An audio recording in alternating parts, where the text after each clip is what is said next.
प्यारे बच्चों, मैं आपका अपना आशीष अग्रवाल आप सभी का स्वागत करता हूं बच्चों विद्या क्लासेस में। बच्चों, आज हम फिजिक्स में 12th क्लास की फिजिक्स में यूनिट नंबर 3 का चैप्टर 4 पढ़ने वाले हैं, गतिमान, आवेश तथा चुंबकत्व। इसका लेक्चर नंबर चलेगा बच्चों आज हमारा 3। ठीक है, चलिए बच्चों देख लेते हैं। आज का जो हमारा बच्चों पहला टॉपिक रहेगा वो रहेगा आपका एक समान चुंबकीय क्षेत्र में गतिमान आवेश पर बल। क्या टॉपिक रहेगा बच्चों? एक समान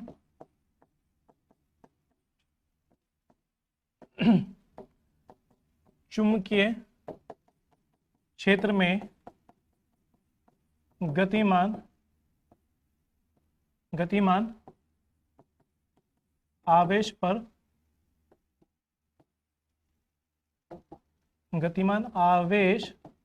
पर बल, या बच्चों उसको बोल देते हैं सीधे सीधे हम लोरेंज बल। ठीक है, ये एग्जाम के लिए आपके लिए बच्चों इंपॉर्टेंट टॉपिक है आपका। इसमें न्यूमेरिकल भी हमें करने होते हैं बोर्ड के एग्जाम में। ठीक है, तो उसमें बच्चों क्या कहा गया है या किस तरीके से बच्चों ये किया जाएगा, ठीक है ध्यान देंगे बच्चों आप इस पे। मान लेते हैं बच्चों हमारे पास में 3 एक्सिस जैसे होते हैं एक्स वाई जेड, उनमें इस तरीके से एक्सिस मान के चलते हैं यहाँ पे कि हमारे पास यहाँ पर पहला आपके पास में ऐसा मान लेते हैं कि ये वाला होगा आपके पास में, एक ये वाला एक्सिस होगा,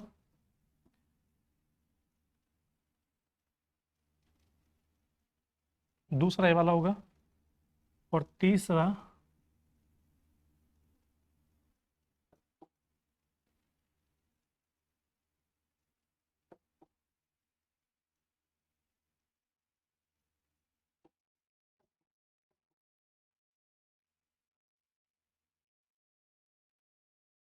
बच्चों आपके पास में एक्सिस वाला हो जाएगा। ठीक है, ये तीनों एक्सिस बच्चों एक दूसरे के क्या रहेंगे? परपेंडिकुलर रहेंगे, लंबवत रहेंगे। ठीक है, और एक यहां पर लेके चलते हैं बच्चों कि मान लेते हैं हमारे पास में एक एक्सिस ये वाला होगा, दूसरा हमारे पास में ये वाला होगा, तीसरा हमारे पास में ये वाला होगा। ठीक है, हम यहाँ मान के चलते हैं बच्चों आपके पास में ये वाली स्थिति ए होगी, ये वाली स्थिति आपके पास में बच्चों बी होगी। ठीक है, अब इसमें हम बच्चों दिखाना क्या है, मान के चल लेते हैं कि हमारे पास में ये वाला एक्स एक्सिस होगा, ये वाला वाई होगा, ये वाला जेड एक्सिस होगा।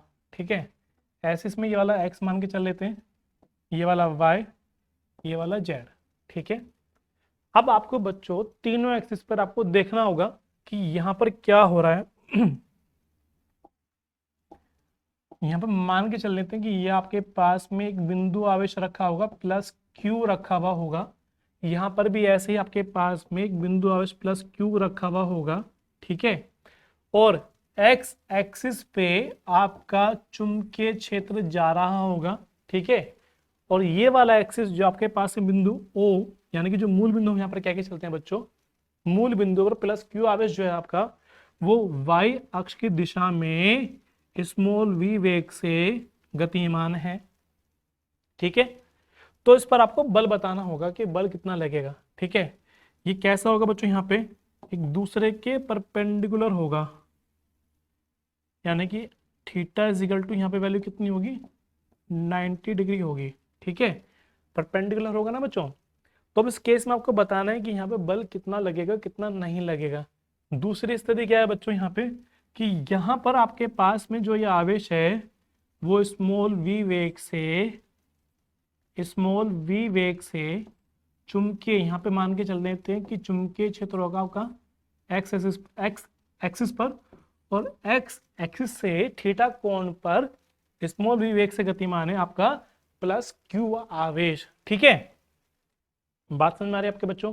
यहां पर इसके लंबवत गति कर रहा है, वहां पर लंबवत गति ना करके स्मॉल विवेक से थीटा एंगल पर गति कर रहा है। ठीक है, तो फ्लेमिंग का बाएं हाथ का जो नियम है बच्चों वो क्या कहता है? फ्लेमिंग के बाएं हाथ का नियम ये कहता है बच्चों कि अंगूठा व उसके पास की 2 उंगलियां, अंगूठा व उसके पास की 2 उंगलियां इस प्रकार फैलाएं कि तीनों एक दूसरे के लंबवत रहें। तो पहली उंगली जिसको हम तर्जनी उंगली कहते हैं बच्चों, वो चुंबकीय क्षेत्र की दिशा में रहे, तो देखिए चुंबकीय क्षेत्र की दिशा में, और मध्यमा धारा की दिशा में रहे बच्चों। किसकी दिशा में रहे, धारा की दिशा में रहे। तो आप बच्चों जानते होंगे कि प्लस क्यू आवेश यानी कि प्लस आवेश जिस दिशा में चलता है धारा भी उसी दिशा में बहती है। धारा की दिशा आपको पता होगा बच्चों कि इलेक्ट्रॉन के प्रवाह के विपरीत होती है और धनावेश के प्रवाह की दिशा में होती है। तो जिधर धनावेश गति कर रहा होगा आपका धारा भी उसी दिशा में जा रही होगी। तो इसका मतलब यहां पर ये हो गया बच्चों कि धारा की दिशा भी आपकी इसी दिशा में रहेगी, क्योंकि आपका प्लस क्यू आवेश जो है वो वाई अक्ष की दिशा में गति कर रहा है। तो उस नियम के अनुसार आप ये देख के बता सकते हैं कि फ्लेमिंग के बाएं हाथ के नियम के अनुसार जब किसी चुंबकीय क्षेत्र में कोई आवेश गति करता है तो उसमें बल कार्य करते हैं। इसको हमने नाम दिया बच्चों यहाँ पे लॉरेंज बल। ठीक है, बात समझ में आ रही है आपके। तो बल की वैल्यू क्या हो जाएगी कि आप देखिए यहाँ पर कि जो चुंबकीय क्षेत्र आपका है वो एक्स अक्ष की दिशा में और धारा आपकी वाई अक्ष की दिशा में आप देख पा रहे हैं, क्योंकि दोनों एक दूसरे के लंबवत यहाँ पर है। तो इन दोनों के लंबवत जो आपका तीसरा एक्सिस होगा, जो जेड एक्सिस है आपका, वो बल की दिशा को प्रदर्शित करता है। इसका मतलब यहाँ पे बच्चों आपका ये बल लग रहा होगा। यहाँ पे बच्चों क्या लग रहा होगा, ये आपका बल लगेगा। ठीक है, अब इस बल की वैल्यू क्या होगी बच्चों, बल की वैल्यू यहां निकल कर आएगी क्यू वी बी। ठीक है, क्यू वी बी ये वैल्यू निकल कर आ जाएगी। इसका परिमाण जो निकल कर आएगा ये वाला, ठीक है, ये इसका परिमाण होगा, मैग्नीट्यूड होगा। ठीक है, तो बल का मान कितना निकल कर आ गया बच्चों यहाँ पे, F बराबर क्यू वी बी। ये कब निकल कर आएगा, जब आपका कोई आवेशित कण आपका चुंबकीय क्षेत्र के लंबवत गति कर रहा हो। यहाँ पे वैसे साइन भी आता है बच्चों, अगर यहाँ पे मैं लगा दूं यहाँ पे कि साइन थीटा भी होगा, तो अभी मैं आपको समझाने वाला हूं यहाँ पे कि साइन थीटा क्यों नहीं हमने वहां पे लिखा। तब देखिए यहाँ पर पहले इसकी बीज स्थिति को चेक कर लीजिए कि यदि आपके पास में चुंबकीय क्षेत्र आपका एक्स अक्ष की दिशा में है और आपका बिंदु O से प्लस क्यू आवेश चुंबकीय क्षेत्र से थीटा कोण बनाते हुए गति करता है, तो उस केस में आप यहाँ पर देखिए फ्लेमिंग का जो बायत का नियम है बच्चों, वो आपका तब काम करता है जब आपकी चुंबकीय क्षेत्र और धारा दोनों एक दूसरे के लंबवत रहें। ठीक है, इसका मतलब ये नहीं कि आप इस तरीके से इसको मोड़ दीजिए और यहाँ पे एंगल को चेंज कर दीजिए। जब ये लंबवत रहेगा बच्चों तभी यहाँ पर ये काम करेगा। तो उसके लिए आपको यहाँ पे इसको कंपोनेंट करने होंगे, इसके घटक करने होंगे। इसके बच्चों को क्या करने होंगे, यहाँ पे आपको इसके यहाँ पे घटक करने होंगे। ठीक है, आपको इसके यहाँ पे घटक करने होंगे। ये जो घटक आपने किए हैं बच्चों यहाँ पे आपने, तब जाके इसमें आप इसकी वैल्यू को निकालेंगे कि वैल्यू यहाँ पे इसका जो कंपोनेंट निकल कर आएगा बच्चों वो क्या निकल कर आएगा, वो निकलेगा v साइन थीटा, यानी कि इस वेग का जो मैग्नीट्यूड पड़ेगा आपका y अक्ष दिशा में वो ये वैल्यू पड़ेगी, यानी कि इस दिशा से y अक्ष पर गति कर रहा होगा। ठीक है, तो अब यहाँ पर देख लीजिए, अब धारा की वैल्यू आप इस पे देख के चलेंगे कि किस दिशा में गति कर रहा है। ठीक है, तो अब देखिए यहाँ पे चुंबकीय क्षेत्र होगा आपका, धारा के लिए आपका ये निकल कर जाएगा y एक्सिस, तो बल आपका जाएगा यहाँ पर। उसके लिए आपकी जो वैल्यू निकल कर आएगी बच्चों वो निकल कर आ जाएगी F बराबर Q V B sine theta. ऐसा हमने क्यों लिखा है यहाँ पे, क्योंकि यहाँ पर जो आपका वेग है बच्चों F बराबर आवेश होगा Q और जो वेग आपका वो v साइन थीटा जाएगा, इनटू में b चला जाएगा। तो यहां से वैल्यू निकल जाती है आपकी F बराबर क्यू वी, F बराबर Q V B sine theta. ठीक है, बात समझ में आ रही है आपके बच्चों। लेकिन जब ये आपका लंबवत हो जाएगा तो उस केस में थीटा की वैल्यू यहाँ पे 90 रखी जाएगी जब ये लंबवत गति करेगा। और आप जानते हैं कि साइन 90 की वैल्यू यहाँ पे बच्चों 1 हो जाती है, इस वजह से यहाँ पे हमने इस साइन को यहाँ पे नहीं लगाया था। तो वैल्यू क्या बन के निकल के आपके आई, F बराबर क्यू वी बी। यहां तक बात समझ में आ पा रही है आपके, कोई दिक्कत यहां तक आपको? तो आपकी बात समझ में आ चुकी होगी। यदि कोई आपके पास में एक समान चुंबकीय क्षेत्र है तो उसमें यदि कोई आवेशित कण गति करता है, आवेशित कोई आवेश गति कर रहा है, ठीक है, आवेश यहाँ पे आप देख पा रहे हैं ना, ये वाला आवेश गति कर रहा है, तो उस पर जो बल लगेगा जिसको हम यहाँ पे लॉरेंज बल कहते हैं वो लगेगा F बराबर Q V B sine theta. ये कब काम करेगा, जब वो आपका चुंबकीय क्षेत्र के साथ थीटा कोण पर गति कर रहा होगा। लेकिन यदि चुंबकीय क्षेत्र के साथ वो लंबवत गति करता है तब उस केस में लगेगा F बराबर क्यू वी बी, इतना बल काम करेगा। ठीक है, तो यहां तक बात आपके समझ में आ चुकी होगी। अब इस पे दो नोट देख लीजिए। पहला आपके पास में मान लेते कि जैसे अभी फॉर्मूला निकल कर आया F बराबर Q V B sine theta. ठीक है, जैसे भी आपके पास में निकल कर आया ये वाला, ठीक, तो उसमें जो हमारे पास में पहला नोट होगा बच्चों वो क्या होगा, नोट नंबर 1, ठीक है। नोट नंबर 1 बच्चों ये कहता है कि यदि थीटा बराबर 0 डिग्री हो जाए, तब बच्चों बता सकते हैं कि साइन 0 डिग्री की वैल्यू कितनी आएगी, 0। और जैसे यहां रखा जाएगा तो आपका एफ कितना हो जाएगा, 0। इसका मतलब क्या हो गया बच्चों, इसका मतलब हो गया ये, यदि यदि आपका आवेशित कण, यदि आपका आवेशित कण, यानी कि जो आपका आवेशित कण है ना ये वाला, यदि आपका आवेशित कण चुंबकीय क्षेत्र की दिशा में गति करे, चुंबकीय क्षेत्र की दिशा में जब गति करेगा तो थीटा की वैल्यू कितनी हो जाएगी, 0 डिग्री हो जाएगी ना। अगर चुंबकीय क्षेत्र की दिशा में ही गति करता है आपका आवेशित कण, तो उस केस में उस पर कोई बल कार्य नहीं करेगा। तो नोट नंबर 1 क्या है कि यदि कोई आवेशित कण किसी चुंबकीय क्षेत्र की दिशा में चूंकि थीटा की वैल्यू 0 डिग्री हो जाएगी, यदि आवेशित कण चुंबकीय क्षेत्र की दिशा में गति करता है तो उस पर कोई बल कार्य नहीं करेगा। ये इंपॉर्टेंट है बच्चों एग्जाम के लिए, ठीक है। बोर्ड के एग्जाम में क्वेश्चन आया भाई वाला आपके लिए। दूसरा नोट क्या होगा बच्चों, यदि v आपका 0 हो जाए, जैसे v 0 हो जाएगा तब आपका f कितना हो जाएगा, f भी 0 हो जाएगा। इसका मतलब क्या हो गया, इसका मतलब यह हो गया कि एक समान चुंबकीय क्षेत्र में आवेशित कण पर बल तभी काम करेगा, बल तभी लगेगा, तभी कार्य करेगा जब वो गतिमान होगा। यदि वो गतिमान नहीं है बच्चों, यदि वो रुक गया है तो उस पर कोई बल कार्य नहीं करेगा, चूंकि v का मान 0 हो जाएगा। तो इसलिए आप इस बात को याद रखें कि एक समान चुंबकीय क्षेत्र में बल तभी काम करेगा किसी भी आवेशित कण पर जब वो गतिमान हो, नंबर 1।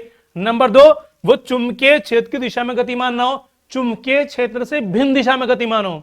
तो आपको दोनों बातें याद रखनी है। यदि मान लो वो गतिमान है और चुंबकीय क्षेत्र की दिशा में गति कर रहा है तो बल कार्य नहीं करेगा, क्लियर हो गया।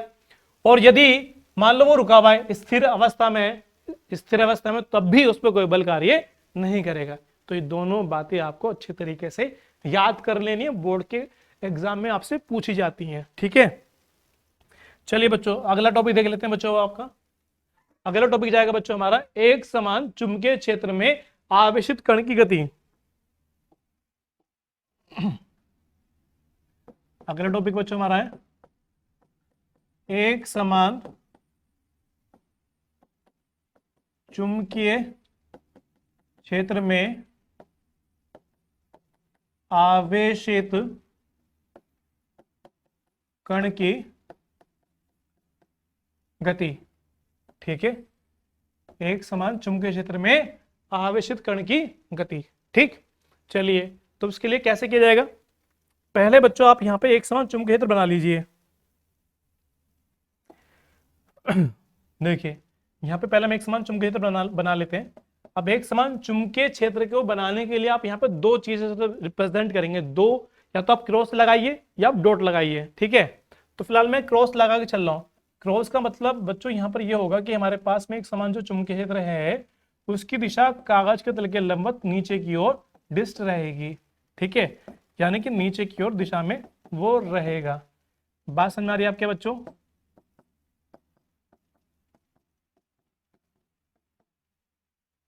तो हमने एक समान चुंबकीय क्षेत्र ले लिया वाला जिसकी दिशा कागज के तल के लंबवत नीचे की ओर है, ठीक है। अब उसके बाद में आपने क्या काम करना है, यहां पे एक सर्कल ले लेना है।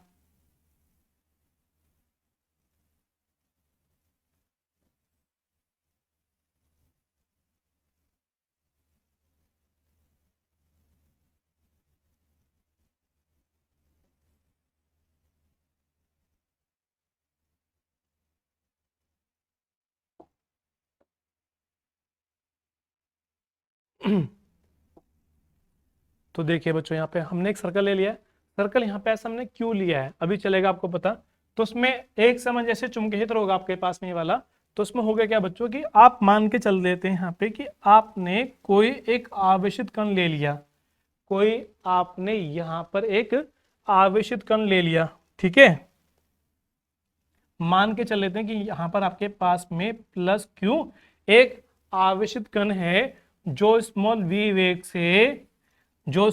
वेग से चुंबकीय क्षेत्र के लंबवत, क्योंकि क्रॉस का मतलब क्या होगा, इसकी दिशा क्या है, कागज के तल के लंबवत नीचे की ओर, ठीक है। चुंबकीय क्षेत्र में स्मॉल v वेग से कैसे प्रवेश करता है? लंबवत। कैसे प्रवेश कर रहा है बच्चों? लंबवत प्रवेश करता है, लंबवत प्रवेश प्रवेश करता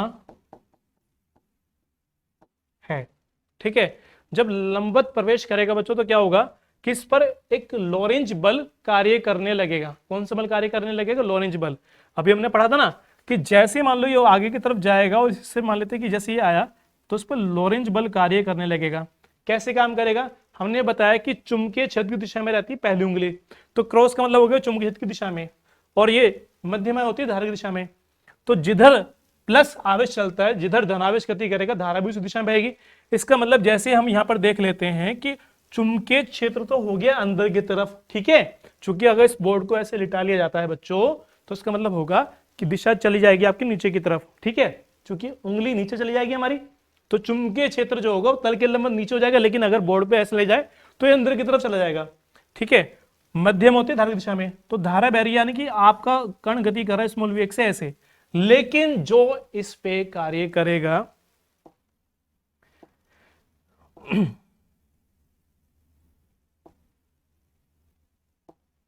जो इस पे कार्य करने वाला होगा ना,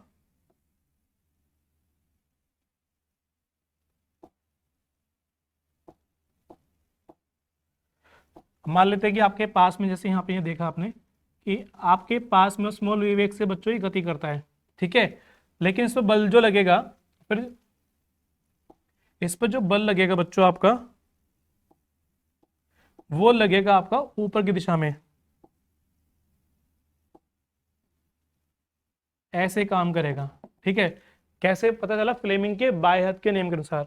अब मान लेते हैं कि जैसे ही वो इस हिस्से पर जाएगा तो ये जो बल होगा उसे अंदर की तरफ खींचना स्टार्ट करेगा, ठीक है। और जैसे ही मान लो इस पॉइंट पर जाएगा तो वो आपका काम करेगा, वेग इस दिशा में गति करेगा, लेकिन उस पर जो बल की दिशा होगी फ्लेमिंग के बाएं हाथ के नियम के अनुसार अंदर की तरफ हो जाएगी, ठीक है।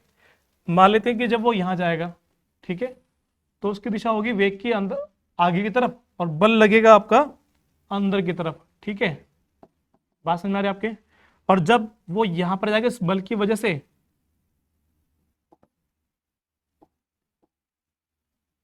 इस बल की वजह से जब वो यहां जाएगा तो आपका जो बल लगेगा वो अंदर की तरफ लगेगा। बात समझ में आ रही है आपके?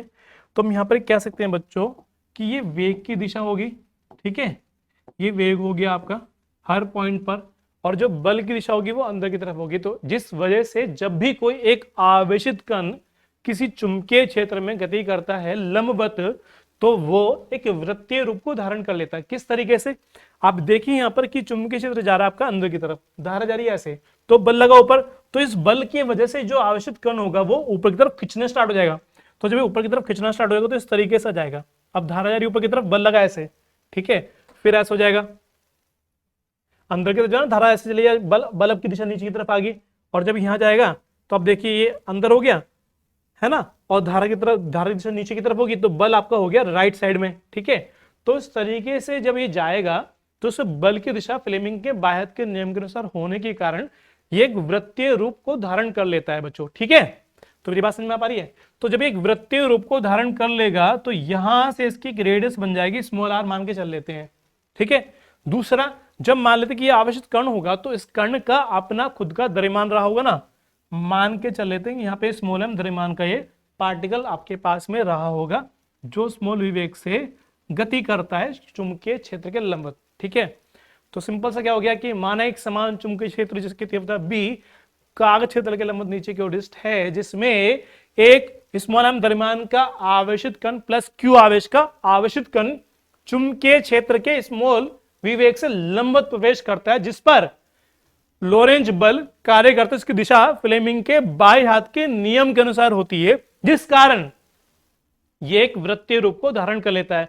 और आप बच्चों जानते होंगे कि जब एक वृत्तीय रूप को धारण कर लेता है और वृत्तीय गति करने लगता है, वृत्तीय गति करने लगता है तो वहां पर एक बल और कार्य करता है, इसको बोलते हैं अभिकेंद्र बल, ठीक है। कौन सा बल कार्य करेगा बच्चों? अभिकेंद्र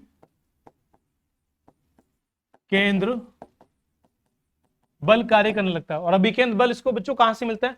क्योंकि वृत्तीय गति तभी संभव होगी बच्चों जब उस पर एक अभिकेंद्र बल कार्य कर रहा होगा। अभिकेंद्र बल उसको बच्चों कहां से मिलता है?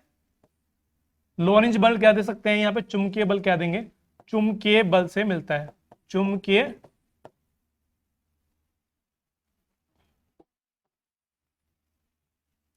कौन से बल से मिलता है बच्चों? चुंबकीय बल कह सकते हैं आप यहाँ पे, या इसको कह सकते हैं लॉरेंज बल। ठीक है, चूंकि हमने बताया कि लंबवत प्रवेश करता है बच्चों ये, तो अभिकेंद्र बल का फॉर्मूला बन जाता है mv²/r। ठीक है, m यहाँ पर क्या है, उस कण का द्रव्यमान, r क्या है यहाँ पे, उस वृत्तीय मार्ग की त्रिज्या, स्मॉल v क्या है, वेग, जिस वेग से वो गति कर रहा है। ठीक है, और लॉरेंज बल क्या होगा बच्चों आपका, F बराबर QVB। साइन क्यों नहीं आया? चूंकि हमने बताया आपको कि लंबवत प्रवेश करता है, हमने लिख भी दिया कि लंबवत प्रवेश कर रहा है, तो इसलिए लंबवत प्रवेश कर जाने से थीटा की वैल्यू जो हो जाएगी बच्चों यहाँ पे 90 डिग्री हो जाएगी, और साइन 90 की वैल्यू बच्चों 1 हो जाती है, इसलिए साइन यहाँ से हट जाएगा। ठीक है, तो यहां से देखिए बच्चों, एक v से v कैंसिल हो जाएगा, तो आपका बचेगा यहाँ पे, यहां आपका बच जाएगा बच्चों mv/r = QB। यहां से अगर हम r निकाल लेते हैं तो आपका आ जाएगा mv/QB। ठीक है, अब इस फॉर्मूले में देखिए बच्चों 5 चीजें आती हैं, r आ रहा है, m आ रहा है, v आ रहा है, q आ रहा है, b आ रहा है। ठीक है, r उस वृत्तीय मार्ग की रेडियस हो जाएगी, त्रिज्या हो जाएगी, m उस गतिमान कण का द्रव्यमान हो जाएगा, v उस गतिमान कण का वेग हो जाएगा, q जो भी आपने आवेश लिया उसका आवेश आ जाएगा, और b जिस चुंबकीय क्षेत्र में वो गति कर रहा है। तो यहां से हम वृत्तीय मार्ग की त्रिज्या ज्ञात कर सकते हैं, चुंबकीय क्षेत्र ज्ञात कर सकते हैं, वेग ज्ञात कर सकते हैं। ठीक है बच्चों, तो यहां तक बात आपके समझ में आ चुकी होगी। ठीक है, अब इसके बाद इसी से रिलेटिव हमारा अगला टॉपिक जाता है बच्चों कि इसका परिक्रमण काल क्या होगा। आवर्त काल कह दो या परिक्रमण काल कह दो। ठीक है, तो जैसे अगर हम यहां पर बात करते हैं कि आवर्त काल की या परिक्रमण काल की, ठीक है,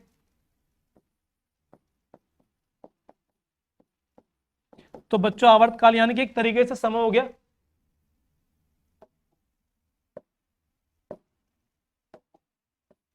ठीक है, एक तरीके से बच्चों समय हो गया ना, तो समय बराबर क्या जाएगा आपका, एक फॉर्मूला पढ़ेंगे ना आप, चाल बराबर दूरी बटे समय। ठीक है, तो समय बराबर क्या आएगा, दूरी बटे चाल। तो आवर्त काल का मतलब क्या होगा, वृत्तीय पथ की परिधि, वृत्तीय पथ पर चली गई दूरी बटे वृत्तीय चाल। ठीक है, तो अब यहां पर देख के बताइए बच्चों कि कितनी वैल्यू इसकी निकल कर आ जाएगी। तो समय आपको हो जाएगा t, चली गई दूरी कितनी, 2πr हो जाएगी, चाल आपकी जाएगी v। ठीक है, अगर आप इसको समीकरण नंबर 1 मान लेते हैं तो समीकरण नंबर 1 से स्मॉल r का मान यहां रखा जाएगा। तो हम यहां पर कह सकते हैं कि समीकरण 1 से r का मान रखने पर, तो जैसे ही बच्चों r का मान रखा जाएगा तो आपका बन जाएगा t बराबर 2π/v इंटू में mv/में QB। v से v कैंसिल हो गया। ठीक है, तो आपका बच्चों क्या बच गया, t बराबर 2πm/में QB। ठीक है, चूंकि समय है, समय का मात्रक बन जाएगा बच्चों आपका सेकंड। ठीक है, तो यहां तक बात क्लियर हो गई बच्चों। अब यहां से अगर इसकी आवर्ती ओर निकाल लेते हैं,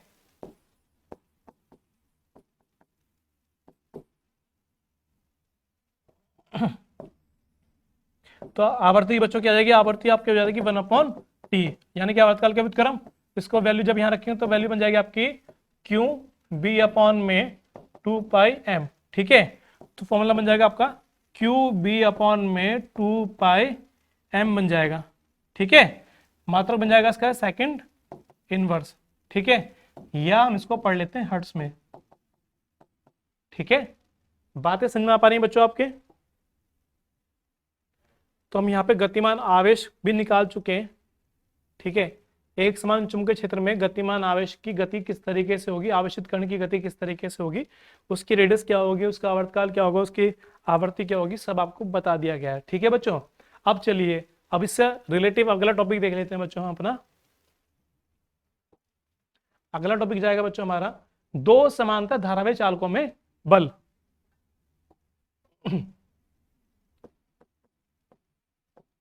दो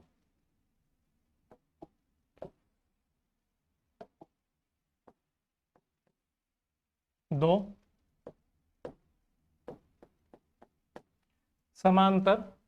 समांतर धारावाही तारों के बीच बल। ठीक है, चलिए बच्चों अब यहां देख के चल लेते हैं यहाँ पे कि दो तार किस तरीके से लिए जाएंगे।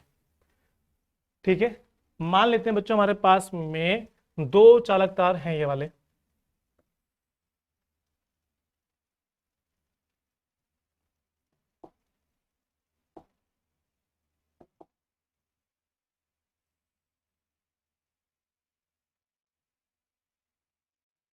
मान लिया हमने कि बच्चों हमारे पास में ये दो चालक तार हैं। अब दो चालक तार में धारा प्रवाहित की जाती है कि इस चालक तार में आई धारा बह रही है। ठीक है, और इस चालक तार में भी आई धारा बह रही है, लेकिन दोनों में धारा की दिशा समान है। ठीक है, और दोनों चालक तारों के बीच की जो दूरी होगी बच्चों वो मान के चल लेते हैं कि दूरी आपकी हो जाएगी स्मॉल आर।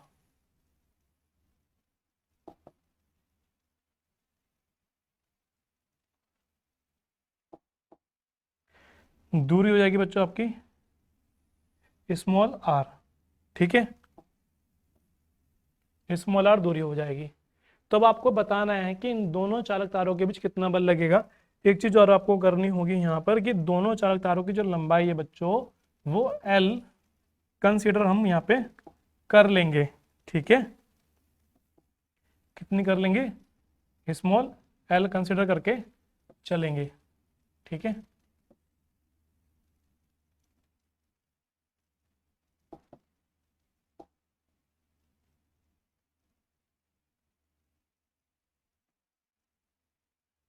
ठीक, स्मॉल एल कंसीडर हमने यहाँ पे दो चालक तारों की लंबाई कंसीडर कर ली है। ठीक है, इनके नाम दे देंगे। माना हमारे पास में जो चालक तार होगा वो P बोल देंगे कि चालक तार P मेरे पास में P Q, और ये वाला मेरे पास में होगा बच्चों R S। ठीक है, दो चालक तार है मेरे पास में, दोनों एक दूसरे के समांतर हैं, जिनके बीच की दूरी स्मॉल r है, चालक तारों की लंबाई स्मॉल l है। पहला चालक तार मेरा हो जाएगा पी क्यू, दूसरा मेरा चालक तार हो जाएगा आर एस। ठीक है, यहां तक बात समझ में आ चुकी है आपके। अब इन चालक तारों में जब धारा प्रवाहित कर दी गई है तो इन चालक तारों की वजह से एक दूसरे में एक चुंबकीय क्षेत्र उत्पन्न हो जाएगा। तो मान लेते हैं कि इस पहले चालक तार के कारण इस पॉइंट पर, यहाँ पे एक पॉइंट कंसिडर कर लेते हैं कि यहाँ पर एक पॉइंट मान के चल लेते हैं, पॉइंट P मान लेते हैं। इस पॉइंट P पर पहले चालक तार के कारण जो चुंबकीय क्षेत्र जाएगा उसको मान के चलेंगे B1, उसकी वैल्यू बन जाएगी म्यू नॉट अपॉन 2 इंटू आई, 1 कह देंगे इसको, 2 कह के चल लेंगे, तो आई 1 अपॉन में डिस्टेंस जाएगी इसकी R। तो इतना चुंबकीय क्षेत्र उत्पन्न होगा। लेकिन इस चालक तार पॉइंट P पर चुंबकीय क्षेत्र की दिशा क्या होगी? तो अगर आपकी याद हो तो बच्चों हमने फर्स्ट लेक्चर में बताया था चैप्टर 4 के कि यदि आपको किसी पॉइंट पर चुंबकीय क्षेत्र की दिशा ज्ञात करनी है तो उसके लिए बताया गया था दाएं हाथ की हथेली का नियम नंबर 1। दाएं हाथ की हथेली का नियम नंबर 1 क्या बताया था कि दाएं हाथ की हथेली को इस प्रकार फैलाएं कि उंगलियां रहें धारा की दिशा में, उंगलियां रहें। तो आप इस तार के कारण निकाल लें बच्चों, तो उंगलियां रहें उस बिंदु की ओर जहां पे आपको निकालना है। तो उंगलियां देखिए पॉइंट P पर रखनी होंगी और अंगूठा रहे धारा की दिशा में। तो अंगूठा देखिए धारा की दिशा में ऊपर की तरफ है, उंगलियां उस पॉइंट पर है। तो इस बोर्ड को अगर ऐसे लिटा के लिया है, इस बोर्ड को अगर इसको ऐसे लिटा के ले आते हैं हम स्क्रीन को अपनी, तो आप देखें कि नीचे की तरफ जा रहा है ना। तो नीचे की तरफ जाने के लिए इसका मतलब हो जाएगा बच्चों कि इस पॉइंट पर जो चुंबकीय क्षेत्र होगा वो तल के लंबवत नीचे की ओर होगा, और नीचे दिखाने के लिए बच्चों में यहाँ पे क्रॉस का इस्तेमाल करते हैं, ठीक है। लेकिन अगर चालक तार हमारा जो हमारे पास में है ये वाला आर एस, इसकी वजह से अगर मान लेते कि कोई पॉइंट में यहाँ पे पी डैश मान लेता हूं, तो परिमाण में वैल्यू निकल कर आपकी आ जाएगी यहां पर इस चालक तार में B2 बराबर mu not upon 2 pi into I 2 upon R, ठीक है। लेकिन दिशा क्या होगी? अब दिशा बताने के लिए आपको दाएं हाथ की हथेली का नियम नंबर 1 लगाना होगा, तो उसके अकॉर्डिंग उंगलियां चाहिए आपको उस पॉइंट की तरफ। तो पॉइंट आपका हो जाएगा पी डैश ये वाला, यानी कि पॉइंट पी डैश आपका इस तरीके से हो जाएगा बच्चों, और उंगली रहेगी, अंगूठा रहेगा दाहिनी दिशा में, छोड़ के ऐसे लिटा के लिए आए, तो इसका मतलब कहां जा रहा है? ऊपर की तरफ जा रहा है। तो ऊपर की तरफ दिखाने के लिए बच्चों यहाँ पे आपको डॉट लगाना होगा। तो बात समझ में आ चुकी है? तो इसका मतलब चालक तार PQ के कारण बिंदु P पर जो चुंबकीय क्षेत्र जाएगा, वैल्यू जाएगी B1 बराबर mu not upon 2 pi into I1 upon R, दिशा जाएगी नीचे की ओर, ठीक है। और इस पॉइंट पर यानी कि चालक तार RS के कारण पॉइंट P डैश पर जो चुंबकीय क्षेत्र जाएगा वो आपका जाएगा B2 बराबर mu not upon 2 pi into I2 upon R, दिशा जाएगी ऊपर की तरफ, ठीक है। तो अब आपको यहां पर चुंबकीय क्षेत्र चल चुका है पता। अब इस चुंबकीय क्षेत्र में चालक तार रखा हुआ है, ठीक है। तो बच्चों हम यहां पर कह सकते हैं, हम यहां पर कह सकते हैं हम यहां पर कह सकते हैं बच्चों आपसे कि चालक तार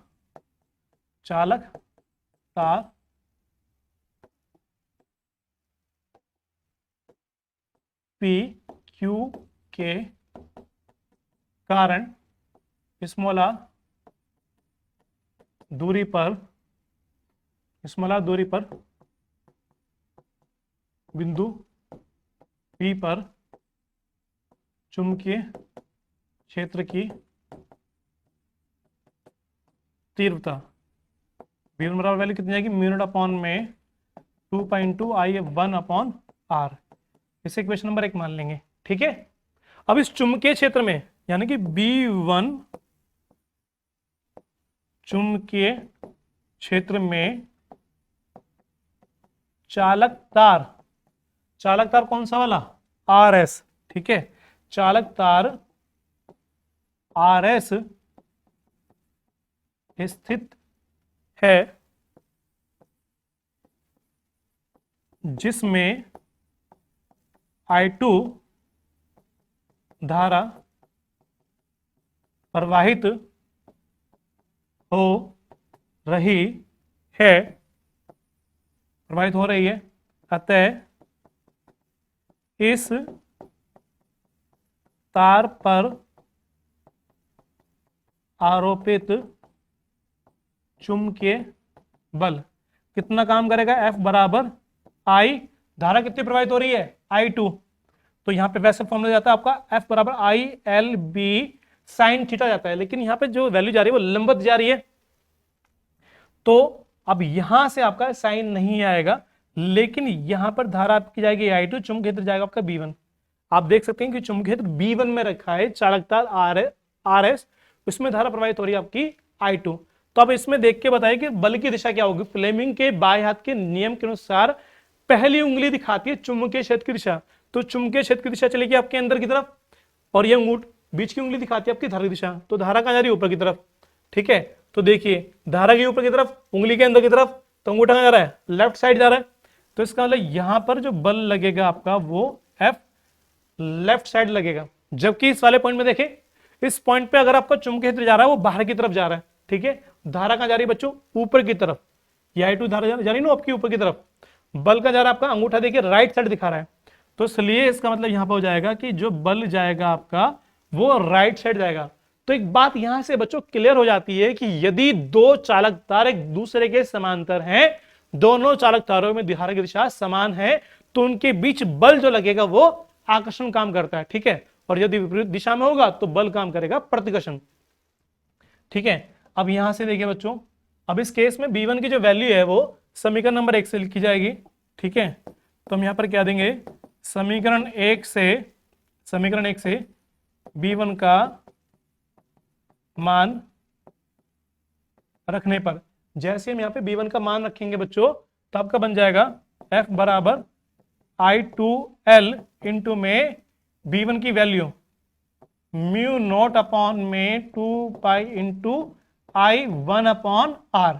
ठीक है, अब यहां से देखिए बच्चों, आपका बन जाएगा f बराबर mu not upon 2 pi into I1 I2 upon में R, और ये L। तो ये आपका निकल के आ चुका फॉर्मूला, दो चालक तारों के बीच कार्य करने वाला बल। ठीक है, और इसी में यदि आपसे पूछ लिया जाता है कि एकांक लंबाई पर कार्य करने वाला बल, तो इसके लिए आपको क्या काम करना होगा, चालक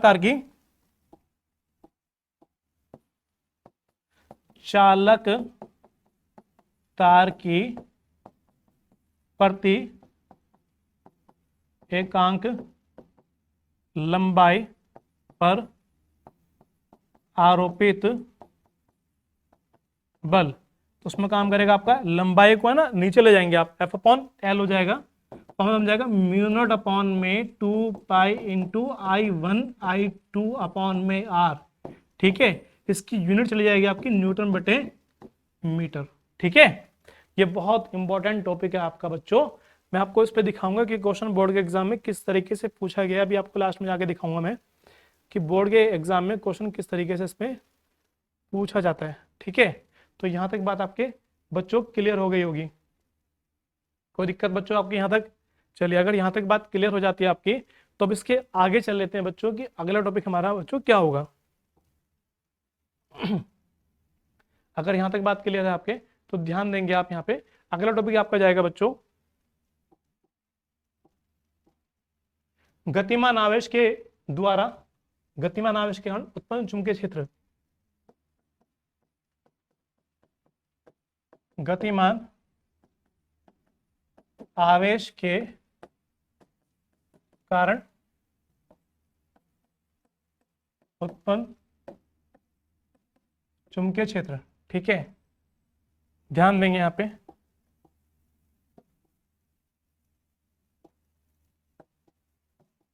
कि मान लिया हमने हमारे पास में एक यहाँ पर कोई बिंदु आवेश है यहाँ पे प्लस Q। ठीक है, बिंदु आवेश है, और ये स्मॉल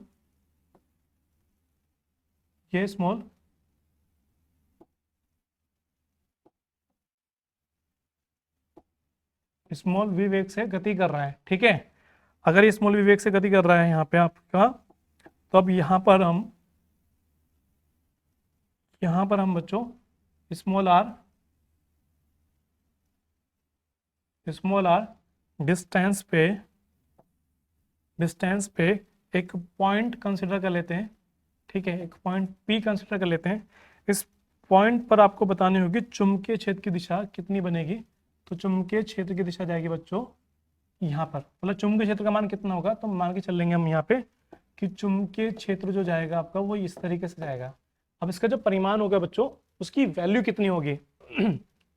ठीक है, मान लेते हैं कि आपके पास में वाला एक्स एक्सिस होगा। ठीक, तो अगर आपके पास में यहाँ पर कोई बिंदु O मान लेते हैं कि बिंदु O पर एक प्लस Q आवेश रखा हुआ है, ये स्मॉल v वेग से गति कर रहा है।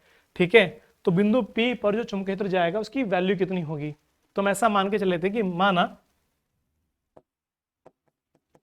माना जो आपके पास प्लस Q आवेश है, प्लस Q आवेश डेल्टा T समय में डेल्टा L दूरी तय करता है। जब डेल्टा T समय में डेल्टा L दूरी तय करेगा, तो फॉर्मूला आपका क्या हो जाता है बच्चों, चाल बराबर दूरी बटे समय से। अगर आपको बताना हो दूरी कितनी तय कर रहा है, तो दूरी बराबर आपका जाएगा चाल गुना समय आ जाएगा। हमने दिखा था कि चाल इसकी है स्मॉल v, दूरी तय कर रहा है वो डेल्टा L, चाल उसकी स्मॉल v है, समय ले रहा है वो डेल्टा T। ठीक है, अगर ये बात आपके यहाँ तक समझ में आ गई है बच्चों, तो दूसरा आप ये भी जानते हो कि जब आवेश गति करेगा, तो आवेश गति करने से धारा का मान उत्पन्न होता है, क्योंकि हम कहते हैं कि आवेश प्रवाह की दर को धारा। तो यहां से बताइए कि आई बराबर आपका क्या आ जाएगा, आवेश प्रवाह की दर को धारा कहते हैं। इसे इक्वेशन नंबर 1 मान लेंगे, चल लेंगे। आई बराबर क्या क्यू अपॉन टी हो जाएगा ना, क्योंकि जब आवेश गति कर रहा है तो समय तो लगेगा ना, और आवेश अगर गति कर रहा है तो इसका मतलब धारा भी उत्पन्न हो जाएगी वहां पर, ठीक है। और बायोसेट के नियम के अनुसार क्या था बच्चों आपका, कि अगर ये आपके पास में कोई गतिमान आवेश गति करता है तो बायोसेट के नियम के अनुसार, बायोसेवर्ट के नियम से बिंदु, कौन सा बिंदु है बच्चों, देखिए बिंदु P है ना, बिंदु P पर उत्पन्न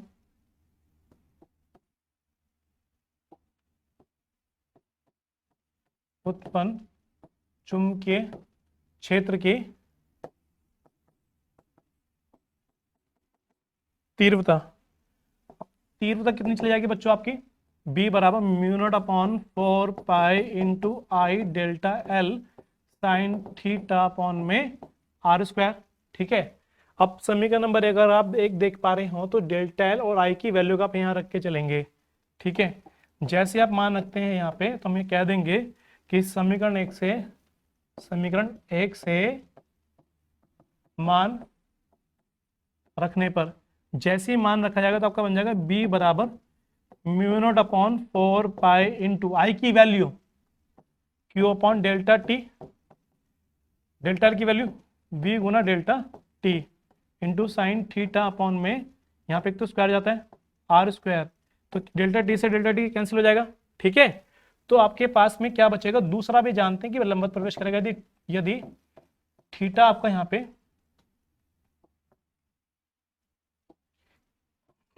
चूंकि थीटा आपका अगर यहाँ पे लंबवत हो जाता है तो साइन 90 की वैल्यू यहाँ पे आपकी 1 हो जाएगी, तो यहाँ से साइन खत्म हो जाएगा। तब आपका बचेगा बच्चों केवल B बराबर म्यू नॉट अपॉन में 4 pi into Q V upon R square, ठीक है। साइन भी यहाँ से खत्म हो जाएगा, इसका मात्रा क्या बचेगा, न्यूटन बटे एम्पियर मीटर, ठीक है। तो ये आपको याद रखना है कि किसी गतिमान आवेश के कारण जो चुंबकीय क्षेत्र उत्पन्न होगा उसकी वैल्यू कितनी होगी, तो उसकी वैल्यू जाएगी आपके बच्चों B बराबर mu not upon 4 pi into Q V upon R square, ठीक है। यहां तक बात बच्चों आपके क्लियर हो गई होगी। अब देख लेते हैं इससे रिलेटेड कुछ क्वेश्चन हमारे की बोर्ड के एग्जाम में क्वेश्चन किस तरीके से आपसे पूछे जाते हैं बच्चों, ठीक है। तो देखिए पहला सवाल आपके सामने क्या है, पहला सवाल आपके सामने क्या आता है कि 2 × 10 के माइनस के 10 मीटर की त्रिज्या, यानी कि आपको दे दिया R, 2 × 10 की पावर माइनस के 10 मीटर की रेडियस आपके पास में है कि मार्ग पर एक इलेक्ट्रॉन, अब इलेक्ट्रॉन बोला है तो इलेक्ट्रॉन के लिए Q की वैल्यू जानते होंगे 1.6 × 10 की पावर माइनस के 19 कूलम होती है, भले ही उसने दिया हो या ना दिया हो पर हमको ये वैल्यू कांस्टेंट होती है, पता होती है। मास ऑफ इलेक्ट्रॉन नहीं दे रखा तो आप इसको अपने हिसाब से लिख लेंगे, वैसे तो एग्जैक्ट वैल्यू होते हैं 9.1 × 10 की पावर माइनस के 31 किलोग्राम, ठीक है। आगे दे रखा आपको 3 × 10⁶ मीटर पर सेकंड, यानी कि आपको वेग दे दिया 3 × 10⁶ मीटर प्रति सेकंड के वेग से गतिमान है, ठीक है। तो आपको बताना कि वृत्ताकार मार्ग के केंद्र पर उत्पन्न चुंबकीय क्षेत्र की तीव्रता, वृत्ताकार मार्ग के केंद्र पर उत्पन्न चुंबकीय क्षेत्र की तीव्रता बतानी है। तो कैसे बताया जाएगा बच्चों, अभी देखिए हमारे पास में इसके बाद 2 फॉर्मूले होंगे, 2 फॉर्मूले कौन कौन से, पहला फॉर्मूला तो हम इसमें लगा के चलेंगे ये वाला, ठीक है, R बराबर mv अपॉन क्यू बी, ठीक है। दूसरा फॉर्मूला हम लगा के चल लेंगे बच्चों, अभी हमने निकाला ये वाला mu not upon 4 pi into Q V upon R square. तो जैसे अब यहाँ पे देखिए पहला फॉर्मूला आपके पास में मैंने क्या बताया आपको, पहला फॉर्मूला मैंने बताया आपको लगा लेंगे R बराबर M V upon Q B. जब आपको B निकालना है बच्चों तो B बराबर क्या जाएगा आपका एम वी अपॉन में क्यू आर आ जाएगा, आपके पास एम बी है, आपके पास वी बी है, आपके पास क्यू और ई, मतलब ये इलेक्ट्रॉन के लिए होगा ना आर बी है, तो यहां से B निकाल सकते हैं, ठीक है। दूसरा आपके पास में भी आपको बताया कि B बराबर फॉर्मूला है mu not upon 4 pi into Q V upon R square. तो आपके पास में यहाँ पे देखिए बच्चों V दे रखा है, R आपको दे रखा है, और Q इलेक्ट्रॉन के आवेश के लिए वैल्यू कांस्टेंट हम निकाल लेंगे। ठीक है, तो देखिए मैं दूसरे वाले फॉर्मूले से कर रहा हूं, तो वैल्यू हमने लगा दी, हम फॉर्मूला लगा दिए B बराबर mu not upon 4 pi into Q V upon R square. तो देखिए बच्चों कितना हो जाएगा, इसका मान तो कांस्टेंट होता है, कितना मान है इसका बच्चों, 10 की पावर माइनस के 7, 10 की पावर माइनस के 7, क्यों 1.6 इंटू 10 की पावर माइनस के 19। V का मान कितना है बच्चों, 3 गुना 10 की पावर 6, 3 गुना 10 की पावर प्लस के 6। ठीक है, और R का मान 2 बार रखा जाएगा, यानी 2 गुना 10 की पावर माइनस के कितना हो जाएगा, 20 हो जाएगा। ठीक है, अब यहां से देखिए बच्चों कि वैल्यू कैसे चेंज होगी या कैसे नहीं होगी। ठीक है, तो एक तो आप इसको देखिए कि यहां से जब पॉइंट हटा देंगे तो यहाँ पे 10 आ जाएगा एक। ठीक है, 2 दूनी 4, चौक 16, तो 4 से कट जाएगा, ये 4 बार जाएगा। अब इसकी गुना देखेंगे बच्चों यहाँ पे करके, तो 4 तिया 12 है ना, तो आपका आगे B बराबर 12 गुना, अब पावर जाए चेक करेंगे, 1907 26 माइनस की 26। ठीक है, और यहां पे चेक करेंगे प्लस की 6। ठीक, और ये ऊपर जाके हो जाएंगे प्लस की 20 हो जाएंगी, और ये 10 आपका ऐसे ही रहेगा नीचे। ठीक है, तो देखिए अगर यहां तक की बात समझ में आ जाती है आपके, तो इसका मतलब क्या होगा आपका कि 20 और 6 26, ये कैंसिल हो जाएगी आपकी, तो आपका बच जाएगा B बराबर 12/10, यानी कि B बराबर आपका जाएगा केंद्र में 1.2 न्यूटन बटे एम्पियर मीटर, यानी केंद्र पर इतना चुंबकीय क्षेत्र आपका उत्पन्न हो जाएगा। ठीक है, यहां तक बात क्लियर होगी। चलिए अब अगला सवाल देख लेते हैं बच्चों। अगले सवाल में क्या कहता है आपसे, अगले सवाल में कहता है कि दो लंबे सीधे तार जिनमें प्रत्येक में 5 एम्पीयर की धारा प्रवाहित हो रही है, प्रत्येक में, यानी कि I1 बराबर I2 बराबर वैल्यू कितनी आ रही, 5 एम्पियर। ठीक है, एक दूसरे से 2.5 सेंटीमीटर, यानी कि R बराबर हो गया 2.5 सेंटीमीटर, 2.5 सेंटीमीटर, इसको मीटर में बच्चों कन्वर्ट करें तो कितना आएगा, 2.5 इंटू 10 की पावर माइनस के 2 मीटर। यहां तक क्लियर हो गया। चलिए अब इसके बाद में आपको दे रखा है तारों की लंबाई 10 सेंटीमीटर, यानी कि L बराबर आपको दे रखा है तारों की 10 सेंटीमीटर लंबाई पर लगने वाला बल है ना, 10 सेंटीमीटर, तो इसको कन्वर्ट करते हैं तो 10 गुना 10 की पावर माइनस के 2 मीटर आ जाएगा। क्या पूछ लिया आपसे, F पूछ लिया। अभी हमारे पास फॉर्मूला आया था ये वाला, दो समांतर सीधे चालक तारों के बीच लगने वाला बल F बराबर mu not upon 2 pi into I1 I2 upon R into L। ठीक है, तो जैसे अब इसको यहां लगाएंगे तो वैल्यू देखिए कितनी बन जाएगी आपकी, फॉर्मूला क्या लगाएंगे आप यहां पे, F बराबर mu not upon 2 pi into I1 I2 upon R into में L। अब इसकी वैल्यू रखी जाएगी, इसका मान कितना होता है बच्चों, 2 गुना 10 की पावर माइनस के 7, I1 का मान 5, I2 का मान 5, L की वैल्यू कितनी है, 10 गुना 10 की पावर माइनस के 2, और अपॉन में R का मान कितना बच्चों, 2.5 इंटू 10 की पावर माइनस के 2। ठीक है, यहां तक बात क्लियर होगी। फॉर्मूला चेक कर लीजिए, ये वाला, यहां पर अभी आपका फॉर्मूला निकल गया था, वाला ये रहा, केवल R आ रहा है, कभी इसका लगा दीजिए आप यहां पे। तो जब यहां पे क्लियर हो गया आपका, तो अब आगे देखिए बच्चों, यहां से पॉइंट हटा के एक 0 चली जाएगी ऊपर। ठीक है, अब ध्यान देंगे आप यहां पे, इसको 5 पंजे 25 कट जाएगा आपका, ये क्या बचेगा आपका, F बराबर 2 गुना, ध्यान देंगे -2 से -2 खत्म हो जाएंगी, माइनस के 7 पावर से 1 और 1 2, तो 2 पावर कम हो जाएंगी, कितनी बचेंगी, माइनस की 5 पावर बच जाएंगी। ठीक है, तो आपका बन जाएगा यार न्यूटन। तो बात समझ आ चुकी है आपके। इस पे क्वेश्चंस किस तरीके से बोर्ड के एग्जाम पूछा जाएगा आपसे, 2 बार बोर्ड के एग्जाम में बच्चों सवाल ये आपसे पूछ रखा है। ठीक है, तो यहां तक बात क्लियर हो जाती है। चलिए अब अगला सवाल देखेंगे। यहां पर आप क्वेश्चन आपसे अगला कहता है, ये एक इलेक्ट्रॉन, जब आपसे इलेक्ट्रॉन बच्चों कह दिया जाए ना और आपको आवेश का मान ना दिया जाए तो आप इसको ऑटोमेटिकली अपने आप लिख लेंगे, याद कर लेंगे। आपसे इलेक्ट्रॉन बोला तो इलेक्ट्रॉन के लिए E बराबर Q बराबर वैल्यू कितनी जाएगी, 1.6 इंटू 10⁻⁻⁹ गुलाम न्यूटन बटे एम्पीयर मीटर के एक समान चुंबकीय क्षेत्र। बी आपको दे दिया 0.1 न्यूटन बटे एम्पीयर मीटर के एक समान चुंबकीय क्षेत्र में लंबवत, लंबवत बोला है तो थीटा बराबर 90 डिग्री हो जाएगा। 10⁵ मीटर पर सेकंड कितना वेग दे दिया आपको, 10⁵ मीटर प्रति सेकंड की चाल से प्रवेश करता है इलेक्ट्रॉन पर लॉरेंज बल। लॉरेंज बल यानी कि आपसे पूछ लिया, एफ पूछ लिया। ठीक है, अब जब आपसे एफ पूछ लिया गया तो फॉर्मूला कौन सा लगाएंगे बच्चों, एफ बराबर लगा देंगे, फॉर्मूला हमारा था Q V B sine theta. लंबवत की अगर बात करते हैं तो वैल्यू जब यहां रखी जाएगी बच्चों आपकी, तो रखते हैं वैल्यू, तो देखिए इलेक्ट्रॉन के लिए 1.6 इंटू 10⁻⁻⁹ वी का मान कितना गया 10⁵, बी का मान कितना गया 0.1। ठीक है, और यहाँ पे साइन 90 हो जाएगा, और साइन 90 की वैल्यू आप जानते हो बच्चों 1 हो जाती है, तो यानी कि साइन यहां से खत्म हो जाएगा।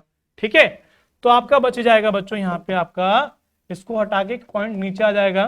ठीक है, तो जब नीचे एक पॉइंट आ जाएगा आपको तो वैल्यू बच जाएगी आपकी 1.6।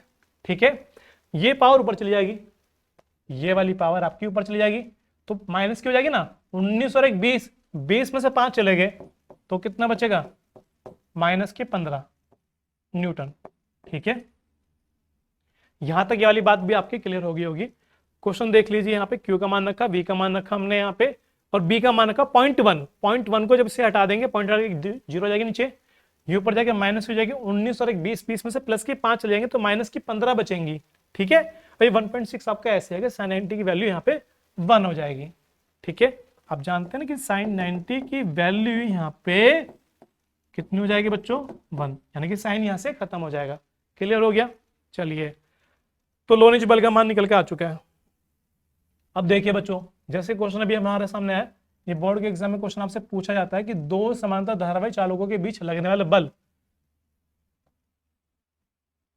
ये भी हमने प्रूव किया कि F/L बराबर μ0/2 pi into I1 I2 upon R newton पर मीटर के लिए सूत्र व्युत्पन्न कीजिए। ठीक है, तो आपके याद होगा बच्चों, अभी हमने यहाँ पर ये क्वेश्चन किया था, पूरा डेरिवेशन किया था बच्चों आपका। यहाँ पे ये रहा, दो समांतर धारावाही चालकों के बीच लगने वाला बल, यानी कि इस पूरे टॉपिक को आपको इस क्वेश्चन में कर लेना है। ठीक है, इस क्वेश्चन में कर लेना है, लेकिन इसे करेंगे बच्चों आप अपने आप खुद ब खुद करेंगे। ठीक है, चलिए बच्चों, हैप्पी लर्निंग बच्चों। आज के लिए बस, आज के लिए इतना ही किया जाएगा।